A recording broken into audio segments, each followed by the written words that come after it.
नमस्कार. संपूर्ण महाराष्ट्रातील लाडक्या बहिणींना माझा नमस्कार. तर अनेक महिला आहेत, लाडक्या बहिणी आहेत. आत्तापर्यंत 7,500 रुपये तुमच्या आधार संलग्न बँक खात्यामध्ये जमा करण्यात आले आहेत आणि पुढचा हप्ता जो 6वा हप्ता आहे तो नोव्हेंबर महिन्यापर्यंत जमा होणार आहे. परंतु अजून महाराष्ट्रातील कित्येक लाडक्या बहिणी आहेत तर यांनी नोंदणीच केली नाही आहे. 15 ऑक्टोबरला गेल्या होत्या, परंतु साईट किंवा आचारसंहिता लागल्यामुळे, साईट प्रॉब्लेम असल्यामुळे किंवा आचारसंहिता लागल्यामुळे त्यांना फॉर्म भरता आला नाही आहे. तर अशा लाडक्या बहिणींसाठी आज महत्त्वाची बातमी, त्यांना देखील नवीन नोंदणी सुरू करण्यात येणार आहे आणि ही नोंदणी केवळ आणि केवळ तुम्हाला जवळच्या असणाऱ्या अंगणवाडी सेविका यांच्याकडेच करावी लागणार आहे. इतर कोणताही ऑप्शन ठेवण्यात आलेला नाही आहे.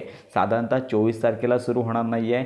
आचारसंहिता संपल्यानंतर, सत्ता स्थापन झाल्यानंतर पुढच्या आठवड्यामध्ये 7 ते 8 दिवसामध्ये नवीन नोंदणी सुरू होईल आणि नवीन नोंदणी सुरू झाल्यानंतर, अर्ज अप्रूव्ह झाल्यानंतर तुम्हाला हा लाभ दिला जाणार आहे. त्यामुळे नाराज व्हायचं नाही आहे. आवश्यक ती कागदपत्रे घेऊन आचारसंहिता संपल्यानंतर तशी नोटीस येईल आणि त्यानंतर तुम्हाला जवळच्या तुमच्या अंगणवाडी सेविकांना व्हिजिट करायचं आहे. आणि अशा प्रकारे ही महत्त्वाची माहिती इतरांपर्यंत नक्की शेअर करा. आमच्या इकडे फॉर्म सुरू झाल्यानंतर संपूर्ण माहिती तुम्हाला दिली जाईल. तर अशा प्रकारे योजनांसंदर्भात खात्रीशीर माहिती मिळवण्याकरता आपल्या चॅनलच्या कनेक्टमध्ये राहा.